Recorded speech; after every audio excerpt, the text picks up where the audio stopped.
Hello, one again. This is Antonio, and I'm coming at you with another exciting video.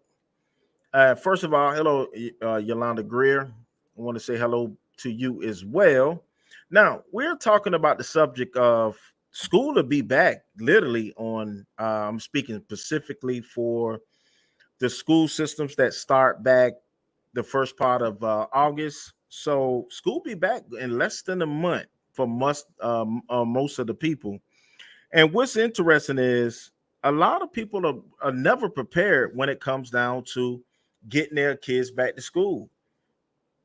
When I was in school back in the days, school used to start back at the end of August, first part of September, and it gave parents a little more tad bit time to get back in school. But now the system is a little different. Specifically, when you think about it from this standpoint, you have to think about that a lot of teachers get work days reliefs and all that kind of stuff. So because of that, um, parents need some financial relief. And if you have children that's in school from K to 12, I believe, you may be receiving relief in the great state of Georgia. Now, other states, I will report on that differently. Do a video on it. Now, this article specifically is from July 3rd, then it's updated on the 5th. The day is the 8th. State officials, Georgia SNAP programs could continue, and that is significance. All right, so let's talk about this. July marks another month of waiting for Georgians trying to renew and receive their SNAP benefits. Now, I know a lot of people are against food stamps and they want the system out of their business. But what makes it significant is a lot of people that don't are not on food stamps will receive this if they make a certain amount of money. And people need the relief. Even people that make six figures are not going to turn down this card.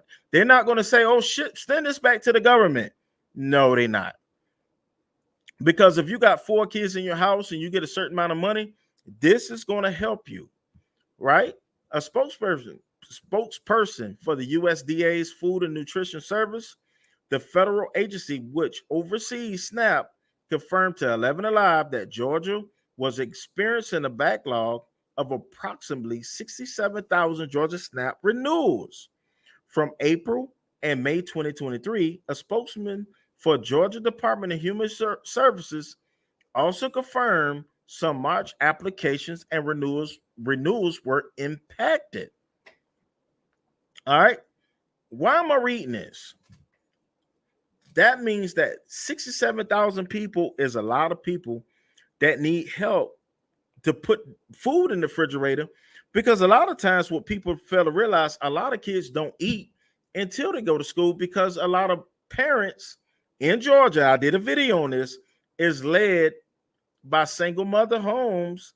And in hindsight, the medium in Atlanta and some of these mother homes, and I hate to bring up race, specifically black mother homes, is $28,000 a year, right?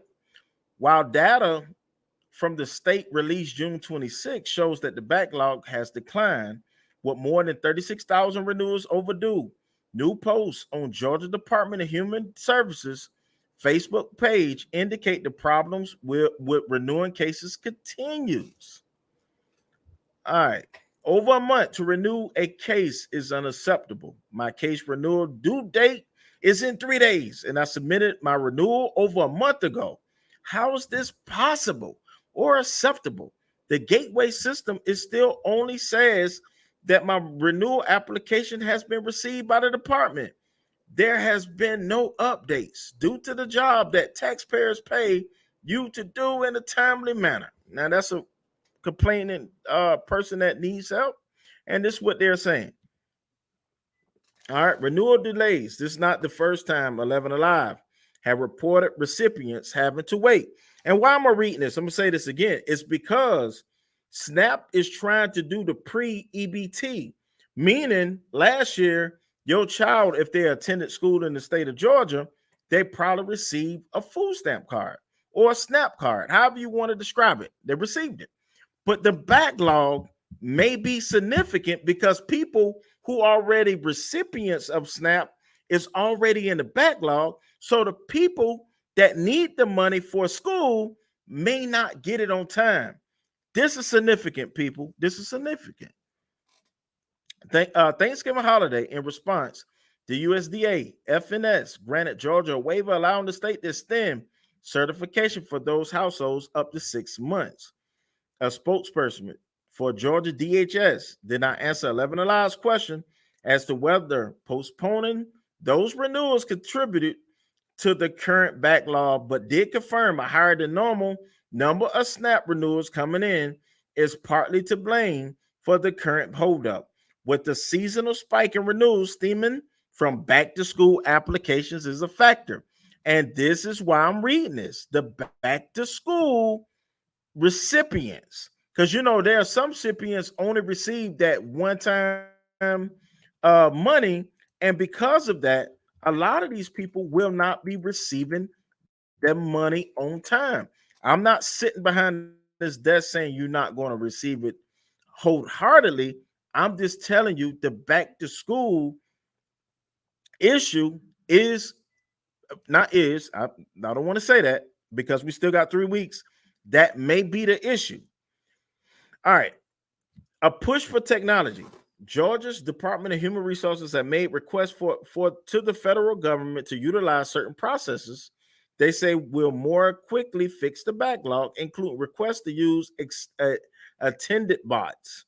Now, you got to be careful with these attended bots, because what this is going to do is once they see that the bots can start working, this is going to alleviate the use of human help, meaning the bots will take away human jobs. Let's continue. Bots operated by a human user to automate processes without worker interaction and approval for ex parte renewals, a term that describes an automated renewal without any input from the SNAP recipient when necessary information is already known and sufficient. I'm telling you, this is a I don't know about this one. All right. A spokesman for Georgia DHS told 11 Alive federal regulators were willfully holding up our attempts to streamline and expedite these application renewals. We are working as fast as we are allowed under the circumstances dedicated by their unwillingness to improve the process for the benefit of Georgia families, and DHS statement said. So this is what they're saying. They have the technology to get this done by using bots. Once they implement bots, they know that avenue is going to be done. And that's why the government is probably a little reluctant for letting it happen, because now it's robots, AI is robots doing this instead of human help. The technology is there. They're already saying it's there. And this is what's happening. A spokesperson for the USDA Food and Nutrition Services, meanwhile, said the agency is evaluating 4 requests involving emerging, somewhat untested technology from Georgia. As these requests involve emerging, somewhat untested technology, FNS must first amass the allowability of the request in terms of statute and regulations, and second, if allowable, determine to what extent the waiver may increase or decrease processing times overall for the state on a permanent basis. The state reads. The agency is also looking at similar technology related to requests from other states. So the technology is there, and other states are saying that they want to use the information as well. So briefly, I just want to tie this in to what I'm saying. People that's looking for SNAP for school,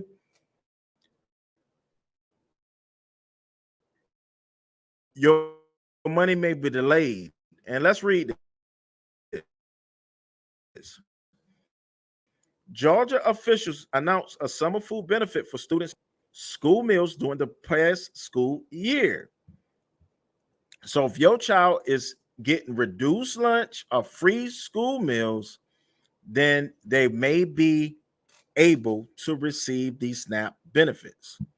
The approval of P-Ebt benefits program would give K to 12 students and supplemental nutritional assistant program households a $120 benefit, some per student for the summer.